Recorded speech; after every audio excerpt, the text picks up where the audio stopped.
So, good morning and welcome, everyone. Thank you for joining us today.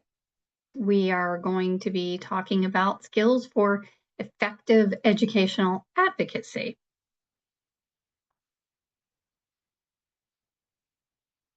So, this is part of our PEAL Center 2025 Spring Training Series, and this is the very first one. As you can see, we have other ones planned. We'd love to see you at those as well. Just to get to know each other a little bit before we start, I'm going to ask everybody if you can please keep yourself muted unless you have a question you want to ask, and feel free to put the questions in the chat as we go along. Heather is monitoring the chat for us, and I'm happy to answer questions as we go along and also at the end of the presentation. So if you can stick to the chat, that will probably be most effective. If you want to talk about personal details, that's probably maybe best left to the end of the presentation when we'll turn off the recording and you can share as much as you're comfortable sharing.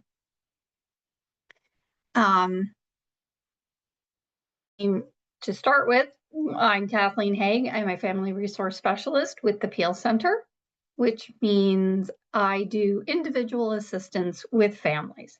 So families that have questions about their rights and what their options are, all about evaluations, IEPs.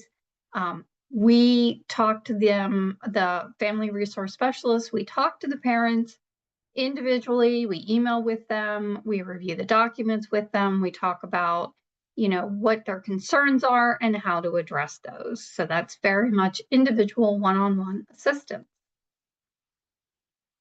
So I work primarily in the central part of the state, but we're a statewide organization and I handle cases all across the state. I've been doing this about 10 years. And for 2 of those years, I worked for a special education attorney. And then I came back to PEAL. So that's a little bit about me. If you would like to put in the chat what your role is, are you a parent? Are you a professional? How experienced are you with the IEP process? And if there's a particular reason you're here, if there's something very specific you would like to get out of the presentation, please go ahead and let us know.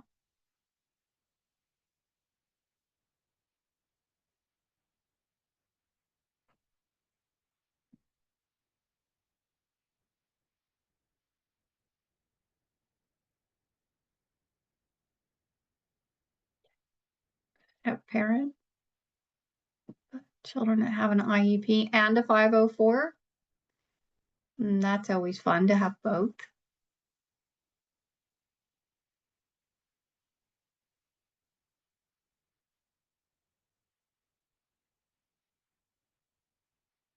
Okay, great. A BCBA. Love to hear that.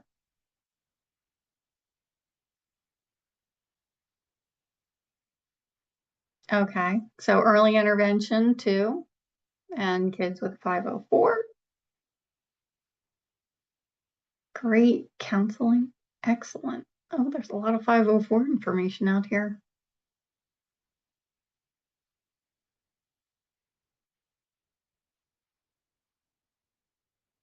Okay, great.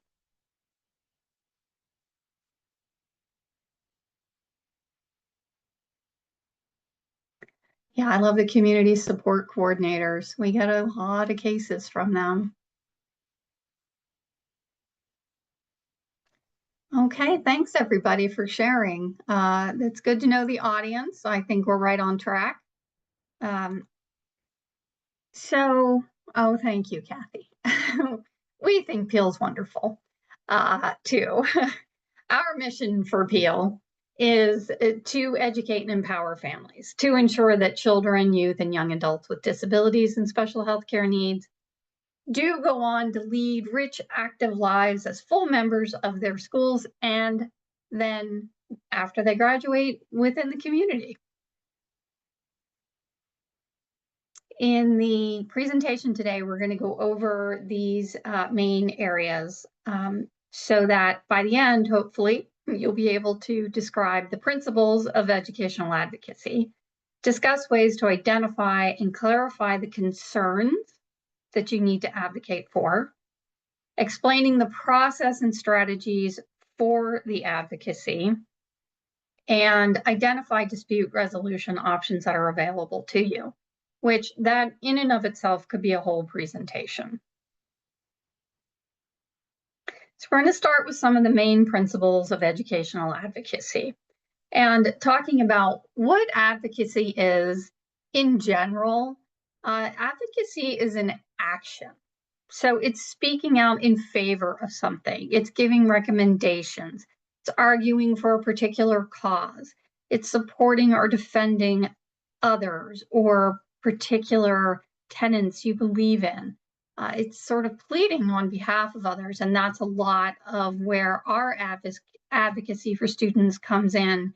Is, we're trying to go into a team meeting and say, hey, this is what this is what's working, this is not what's working, and how do we make this better? There's a link there for information on a deeper dive into what advocacy is. So advocacy always starts with the family. You as the family will always know your child better than anybody else. You are with them all the time from beginning to end and through all of the changes. You are the constant in that child's life. And I always tell parents, you will know them better than anybody else. You know when something isn't right. So your input is invaluable. So again, you're the one that will pick up on something isn't working. Something just doesn't feel right. My child has changed. What was working before maybe isn't working now. And you are going to have ideas on how to make things better. You know what works for your child and what doesn't work for your child. You're going to have a long-term vision for your student to say, this is what we see or what we want to see down the line. And your experiences are extremely valuable to the 504 or IEP team. And that information is usually very much student-centered in this is what works for them and this is what doesn't work for them, because everybody learns differently and every student has a currency, which means every student will work for some sort of reward. But you are the best person usually to figure out what that is. So your vision drives a successful advocacy. And when we're talking about your vision, we're talking about sharing that with the team, getting the team's buy-in and working together. And again, you have very special and specific knowledge about your student and hopes and dreams. And one of the big things we always say at PEAL is begin with the end in mind. So when you're just starting kindergarten, you're already thinking about where is this going to end up when they do graduate? What do we want to see happen? What are their interests? What supports and services might they need? And how independent can they be? So starting with a vision for the student is extremely important to get the team at the school to understand what your student is really all about, what makes them tick, what makes them the unique individual that they are. And there's a student snapshot, and I think Heather can put the link in the chat for the student snapshot. And it's just a form to fill out that gives you a nice outline to follow to say, this is what their strengths are. These are the areas where we'd like to see them improve. These are the areas in which they struggle. These are their interests, their passions, and this is where we see things headed. This is the end that we have in mind. So approaches to successful advocacy. Well, there's lots of different ways to approach a team, but the most effective ways are to have a two-way communication. You want to listen, and you want to listen to what the team has to say. You want to keep the focus on the student. And I know lots of times we can get sidetracked into this teacher or that teacher or this administrator or something that's happening outside of the school. And that's not always the best way or the most effective way to frame a concern. You want to encourage all of the team members to be open-minded, which means creative thinking. Let's solve the problem together, but creatively, that matches the need for that student, and it's not a cookie cutter approach. You want to be assertive and firm, but you don't want to be aggressive. And these are some great examples of a position versus an interest. And the position on the left side that you'll see, this is not the effective way, but this is like the first example. If my son doesn't get an aid, I will go to a due process hearing. Okay. That's aggressive. That's not assertive. And it's also just threatening. And it's also not the most effective way to deal with the team. So a different way to reframe that and to make it student focused is to say something along the lines of, I'm concerned that if my son does not have a one-to-one aid, he won't be able to stay on task.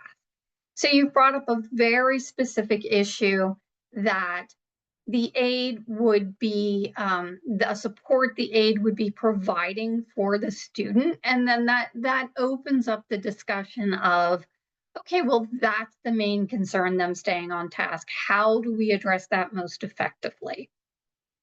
And again, these other examples are, I don't have to sign that form. That may be true, but it's also not a very friendly or cooperative way to say that. Instead, you can say, I don't feel informed enough to sign that and commit to it. I'd like to take some time, which you always have time. You never have to sign anything right in the heat of a meeting. And, say, I want to digest this information. You can always talk to other people about it. You may want to go home and talk to friends or family members that, bounce it around, get some feedback. Or can always contact the PEAL Center. And the last example, I want my child in another classroom. Well, I hear this a lot in working with families.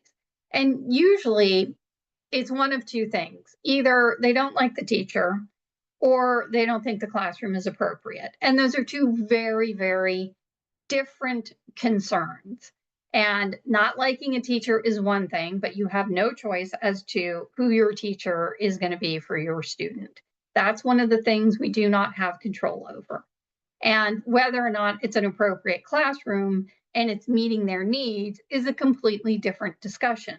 So you want to make sure you're framing this correctly so that you have the correct kind of conversation to get you to where you need to be, which is getting your student all the supports and services that they actually do need. It's critically important to identify your concerns. And, these are some concerns listed here that we tackle a lot. Lack of progress, there's been a sudden change in their behavior, you don't think the services are being delivered as outlined in the IEP, and you feel like there's ineffective communication going on with the school team, which a lot of times happens when there is a disconnect. And what I always tell parents is specific language in special education is extremely important, extremely important. And you as a parent or caregiver may be saying one thing, and I hear that, and I hear what the team is saying, and I oftentimes feel like a translator. So I think like you guys are actually on the same page, but you've expressed it so differently that you're not understanding each other. So that is a very common thing that happens with teams. And that is, the way to correct that is to learn what your rights are as a parent and learn what all of your options are and what really drives the boat in getting your student the supports and services that they need.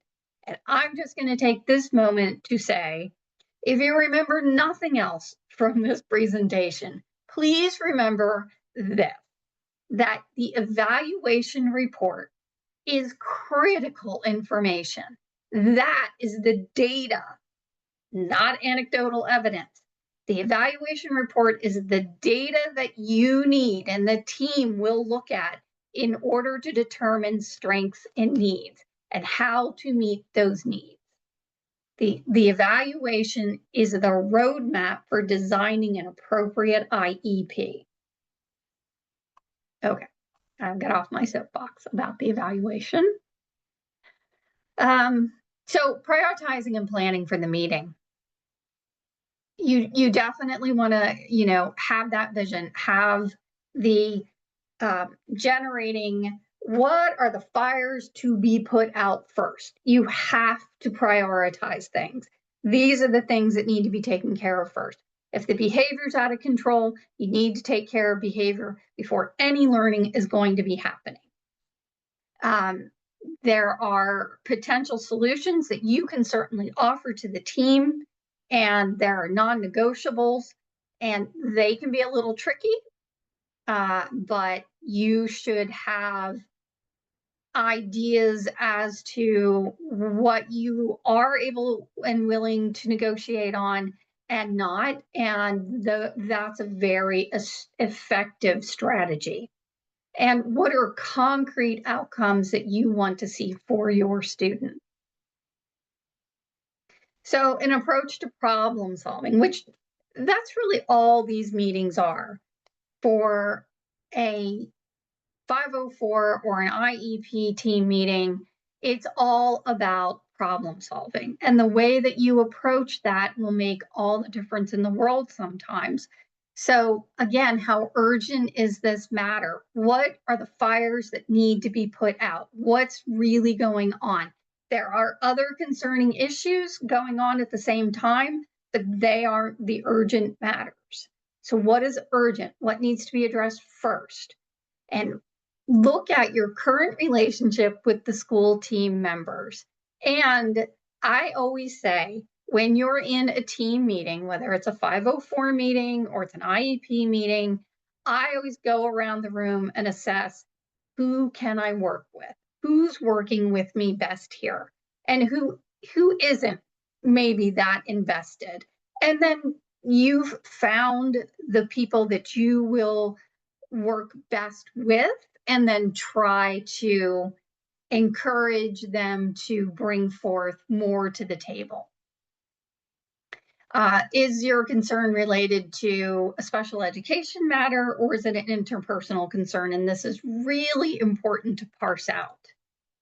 So examples of a special education concern. This is all about, IEP goals, SDIs that are in your IEP, a change in the behavior, services that are being delivered, the communication that's happening with the team. Is there a communication log that's not being filled out? That kind of information. Those are all special education concerns. And if you go to the meeting and it's not resolved and you still disagree, this is when the dispute resolution mechanisms can be utilized. And those are through the Office of Dispute Resolution. We'll touch on those a little bit later on, but it's important to recognize, is this a special education concern or is this an interpersonal concern? And examples of interpersonal concerns are, I don't feel respected or a valued member of this team. I feel like I am not being heard.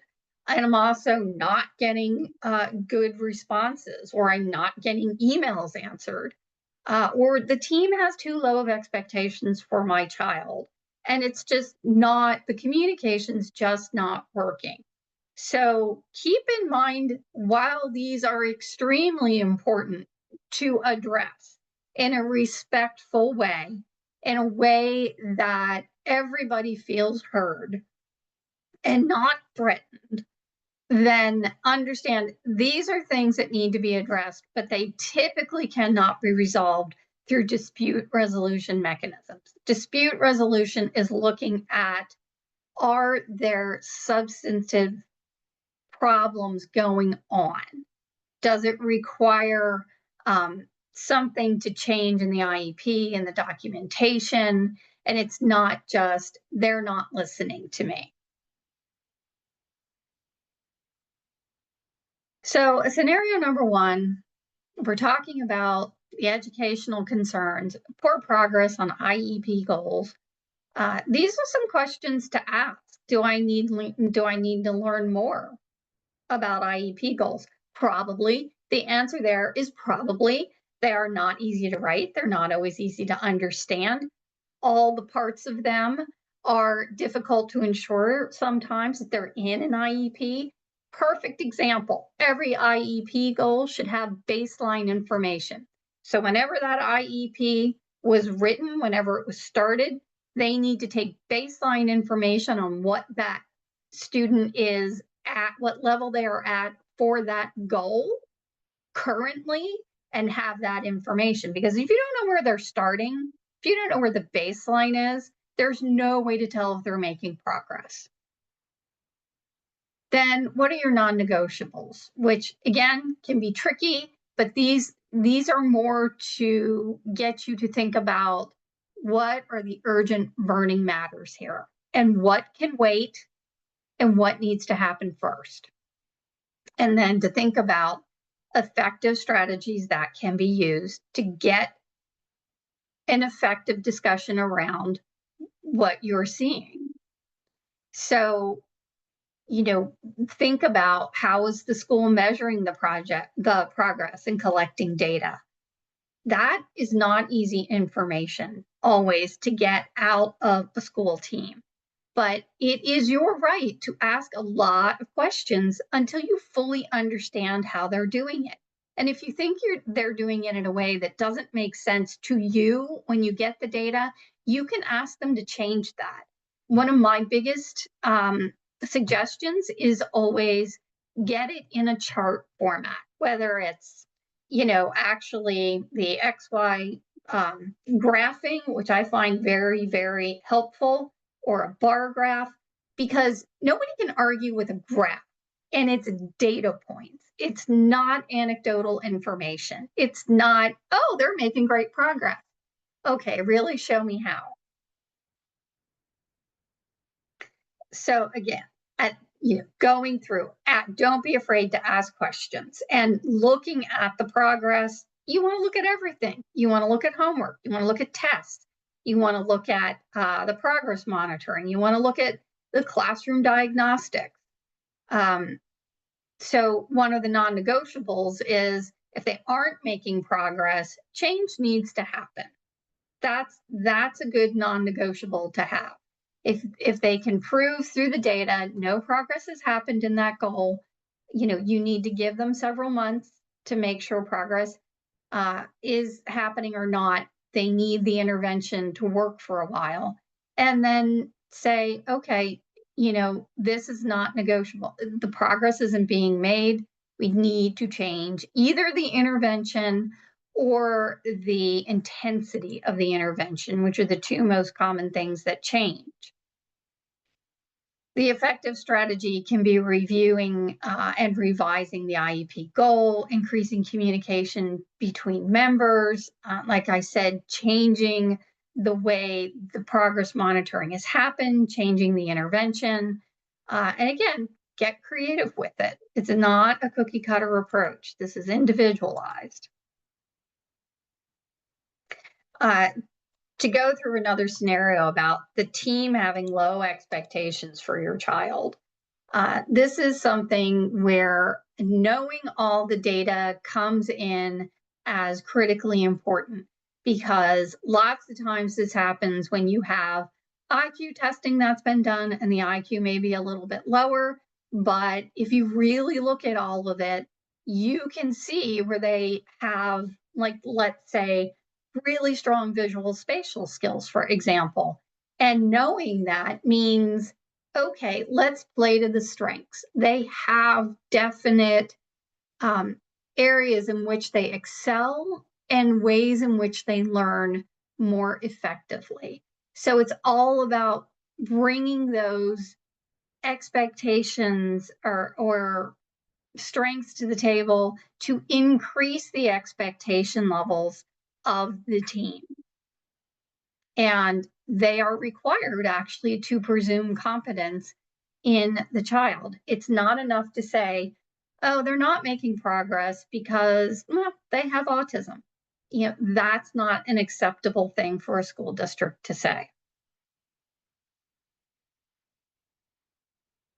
To go into the process and strategies for educational advocacy, these are some keystones of advocacy. Don't need to read them to you. I think they're fairly common sense strategies. The one tip I will say that I tell a lot of parents in meetings is to go into the meeting and instead of asking, can we do this? Change it to how can we do this? So you're not asking for permission. You are asking the team to come together and brainstorm how this can happen. You're just saying, you know what, this needs to happen. Progress isn't being made, for example. Progress needs to be made. How do we make that happen? Not, can we make that happen? That one word, how, will change the entire tone of a meeting. Amassing as much knowledge as you can get about how to understand your child's 504 or IEP and the evaluations that occurred to find them eligible for those are absolutely critical pieces of information. And there's all these different ways to get that information. You can always contact PEAL for individual assistance. We are more than happy to talk to you, review the evaluation with you, tell you what it actually means. Lots of times we find that the school district really haven't taken the time to truly explain that to a parent. And, let's be honest, you're sitting there like a deer in the headlights, having all this information dumped on you. You're not even understanding it sometimes to the point where you can ask a question. You don't even know what to ask, let alone if any of this makes sense. So, don't feel bad. It is not written in parent-friendly terminology, and it is difficult to understand. So take a step back, take a breath, and, try to find ways where you can actually understand and digest all that information about your student, because that data is the key in understanding what they need and what they need to get. Preparing for a meeting is key. And I would say one of the most important things is to have an agenda.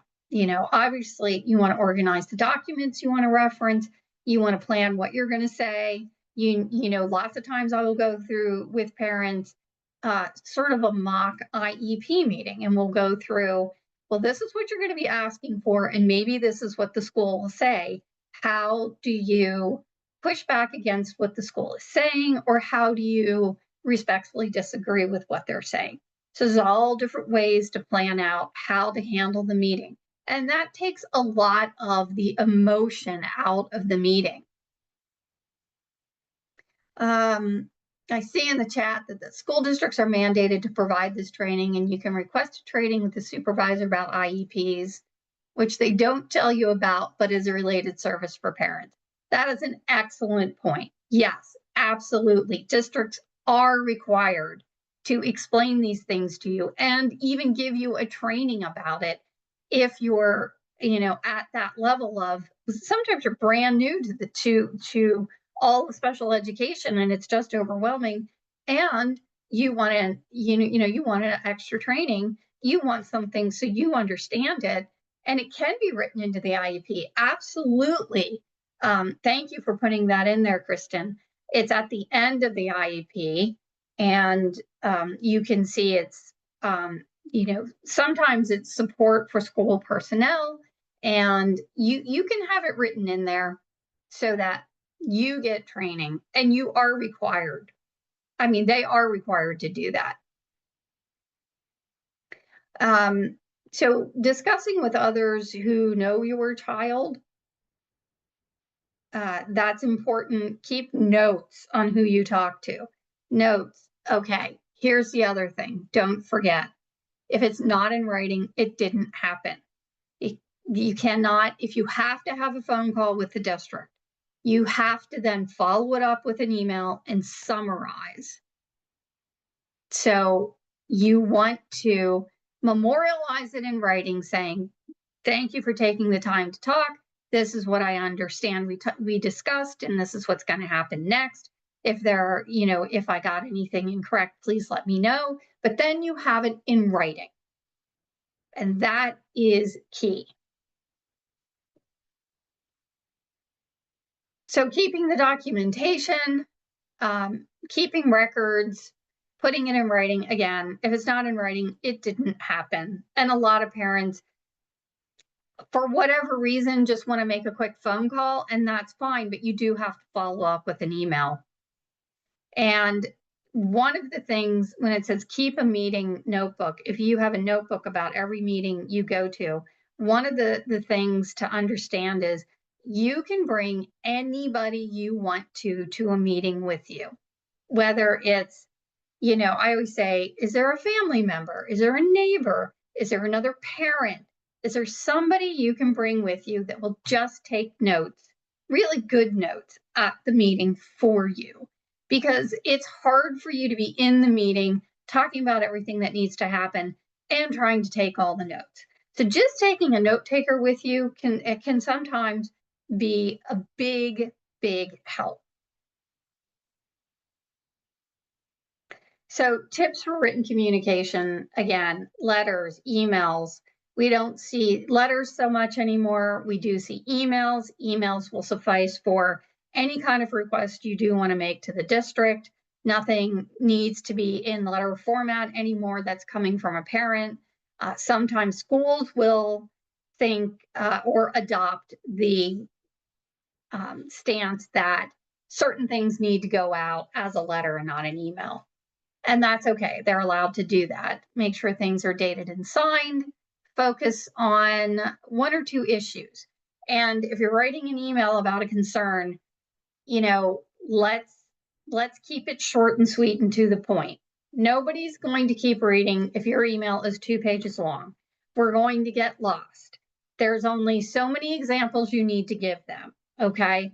And again, hard and fast data is going to hold more weight than just an anecdotal piece of evidence, because there's always 2 and 3 sides to a story.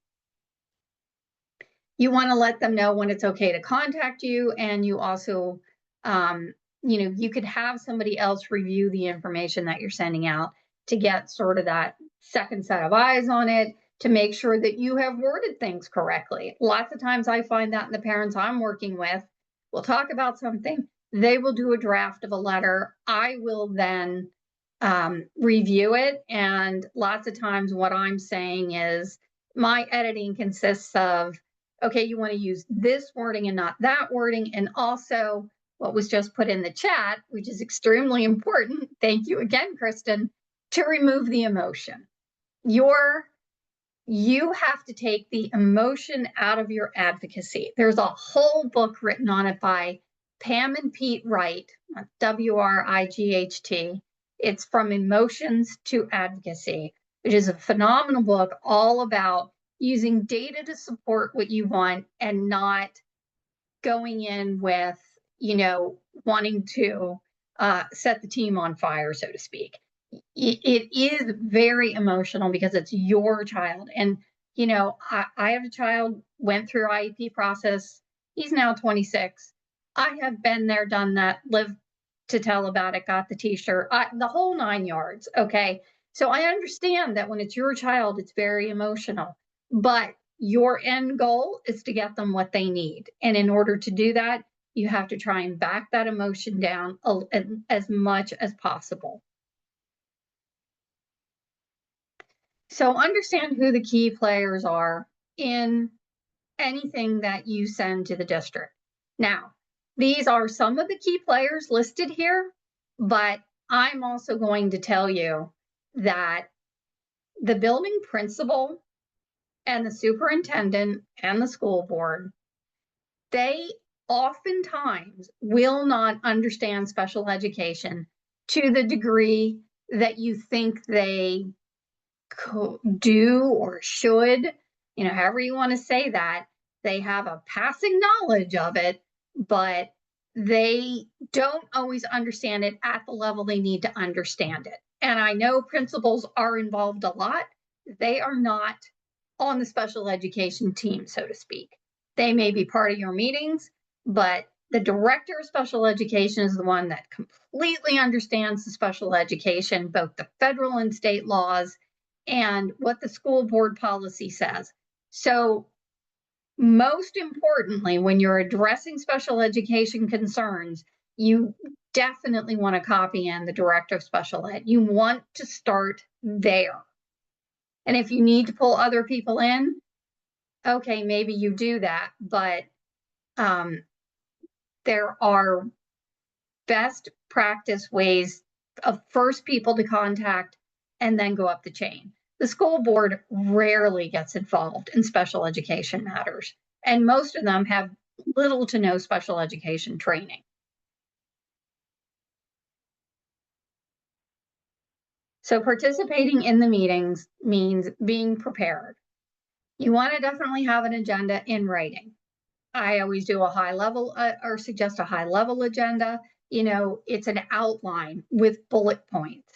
And this helps you remember what you're going to talk about so you're prepared and you don't forget anything.